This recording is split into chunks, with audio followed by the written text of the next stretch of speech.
and I am certain that we as a people will get to the promised land. Let no man make you afraid. Let no man intimidate you. Let no man turn you around. The Lord our God says that will go before us and will straighten that which was crooked, and will cut the bars of iron and break in pieces the gates of bronze. The Lord God will march forth like a mighty man of war, and he will stand as leader. There is a Baba to cry, and he will triumph over his enemies, over all his enemies. O enemy, distractions are finished forever. You have destroyed the wicked, your names blotted out forever and ever. Rebuke the nations, put fear to them, that the nations may know themselves to be but men, and that the man of the earth may oppress no more. The Lord says, I am the Lord, and I do not change. And so you, descendants of Jacob, are not yet completely lost. You, like your ancestors, before you turned away from me by worshipping idols. But now, turn back to me. But you ask, what must we do to turn back to you? I ask, is it right for a person to cheat God? Of course not. Yet, you are cheating me. How you ask? The matter of the tithes and offerings. A curse on all of you, because our nation is cheating me. Bring the full amount of your tithes and offerings to my house, so that there may be plenty of food there. Put me to the test, and you see that I open the windows of heaven and pour out unto you in abundance all kinds of good things. I will not let insects to destroy your crops, and your grapevines will be loaded with the grapes. Then the people of the nations will call you happy, for your land will be a good place to live in. Maybe unaweza tuambia labda kwa nini uko hapa leo? Niko hapa kwa sababu the nation is at a crossroads. Yeah, we are facing a dilemma. We are going through one of the most troubling periods of our nation. One of the most difficult moments. Okay, when leaders are fighting, or when somebody said when two bulls fight, it's the grass that suffers. So when our leaders are feuding or are fighting, it is the people that suffer. There's nothing that's going to be done in this. I mean, no services will continue, the economy will collapse because our leaders are fighting. And we have allowed this to continue for so long. That's why I come here and I'm telling the people we must come together and think together. Life is so short, my people, and we are destroying lives. And it seems like nobody cares. People are dying everywhere. Nobody cares. The government does not care. The church does not care. Nobody seems to care. It's like we have normalized these things. We have normalized evil. We have normalized corruption. We have normalized violence in our country. Na maybe leo ni siku ya maandamano. Yeah. Labda umekuja kuandamana ama ni umekuja kufanya nini? Okay, sijakuja kuandamana. I'm always doing this. I'm always in the streets every day. And I've tried to educate our people. Yes. Teach our people. Because I know we are living like this because we do not know the truth. Because the system has lied to us. I mean, we are living in lies. And no nation can live in lies. No nation can survive in lies. We must seek the truth and know the truth and tell our children the truth. That is what will free our minds. Because what is happening is that we are mentally enslaved. We have been brainwashed for so long. Our leaders, I mean politicians, are not. They are not leaders. They do not have our interests at heart. They do not care about our interests. Politicians, in fact, are liars and thieves. They have stolen our freedom. They have stolen our minds. They have stolen our land. They have stolen our future. These are the things that we must talk about. The politics of Kenya have never been about issues. It has always been about individuals. And that is a tragedy of this country. That is a tragedy of the nation called Kenya. We have allowed people to get away in so much. But I think this is what was planted in 1963. I mean, a terrible mistake, a terrible betrayal happened in 1963.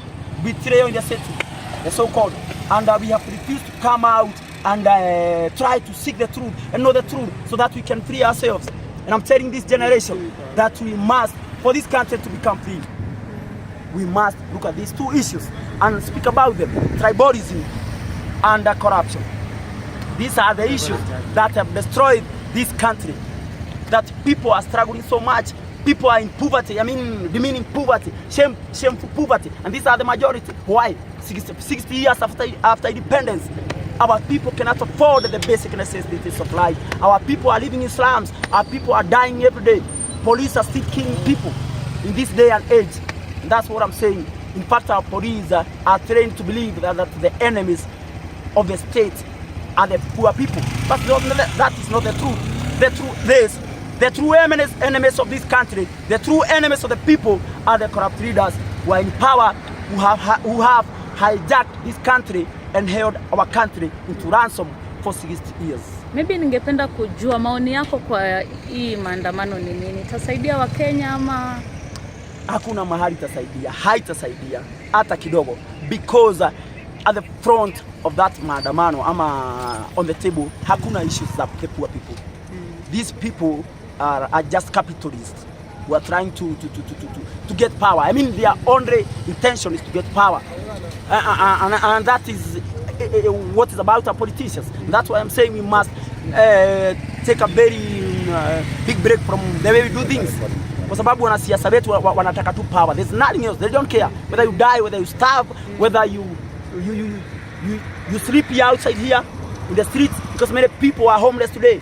So many people are suffering poverty. They are not ready.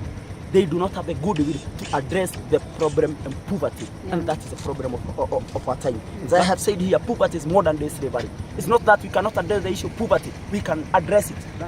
Labda tu nikuulize sababu yako kujifunga na mnyororo. Labda ukiinua kidogo tuone. Mbona umejifunga na mnyororo?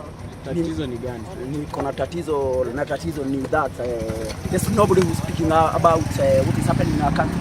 And I think we need a radical change in this country. Tunataka radical change. Hatutaki change imeletwa na wanasiasa. They are only lying to us. They are the same side of a coin, or the, as they say.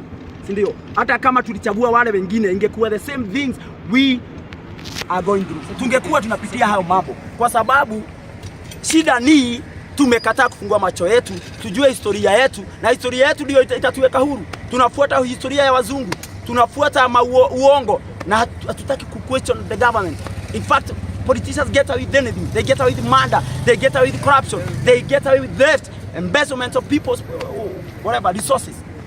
Another thing, our resources are not in our control. Unaweza niambia aje ati leo tunanunua a packet of a kilo of sugar at 240 shillings, a packet of maize flour at 240 shillings a kilo, yet we are farmers. Nilifundishwa nikiwa mtoto mdogo na sasa niko mtu mkubwa na uwezi nidanganya. Agriculture is the backbone of this country's economy. Na kama agriculture we are farmers, why should we buy a packet of flour shilingi 240? It is because of corruption. I know why I'm poor. I'm not poor because I'm lazy. I'm not lazy. I'm hardworking. Kenyans are hardworking, industrious. But we are poor because of corruption. We are poor because of the system that looks down on us. That is why we see police are trying to believe that the poor people are the enemies. We are not the enemies. The enemies are the corrupt leaders.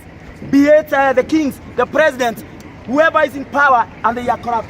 This is the debate that we must have. This is the debate that should set forth from this time, and we should continue with it, and let it be on everybody's lips, on everyone's lips. Hii debate ndio itatufree na tuweze kujua ati tunasafa, tunakufa kama wanyama katika nchi yetu kwa sababu tumefinyiliwa. Hakuna mahali Mungu amesema watu wafinyiliwe. Watu wanafaa, the government is there to serve the people, not to oppress them, not to kill them, not to be...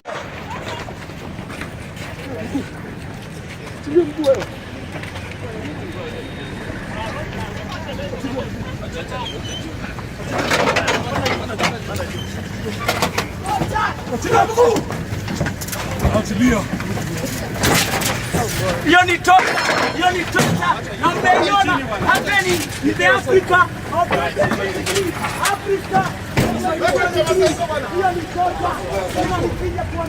You don't have any right to do that. We are all equal in the eyes of the Lord. I'm not afraid. I am not afraid. Give me death or give me freedom. I am ready to die for this country. I am ready to die for my people. I am ready to die for the people. make them live in fear. No, the government should be there to serve the people. That's what I'm saying. What these people should do is that they should resign. Let them resign. This is the time we must speak with one voice. We are people of Kenya. I know it's hard. I know people will not come around this, but it's time for us to change our mindset. I believe that the time has come for Africa. Africa has suffered for so long. We have suffered for so long. Our people are dying. Our generation is dying. Where are my people? I'm not afraid. I am not fearing any man. I'm not worried about anything. I just want to do God's will. And yes, He has taken me over to the mountaintop. And He has surrounded me through cover. And I have seen the promised land. And I'm certain that we, as a people, will get to the promised land. I am ready to die for the truth. I am ready to die for what is true and right. I am ready to die for justice. Because justice is indivisible. Injustice anywhere is a threat. Sina kipunguo, sina kipunguo. Dangerous in what way? People are suffering, people are dying. How are you addressing this? How is the government addressing this? People are dying. Watu wanakufa kwa sababu the government has become so inefficient. Kwa nini tukue hivi? Who bewitched Africa? Who bewitched this nation? Ni nani alituroga ati viongozi wetu wao wanakaa msarehe huko, watu wanaumia, watu wanakufa. This issue has never been addressed in this country for 60 years. We must stop being afraid. My people, fear destroys lives. Fear ina to destroy. Uoga ina to destroy. Uoga ndio imetuweka watumwa katika nchi yetu. Uoga na ukabila ndio imetuweka sisi watumwa. Tunalala nje kwa sababu hatuna makao. Tunakufa njaa, hatuna chakula. Tumechoka na hatuwezi ngoja tena. Ninaita watu, and I'm telling the people of Kenya, whoever cares to listen, that the only way out for this country is a revolution.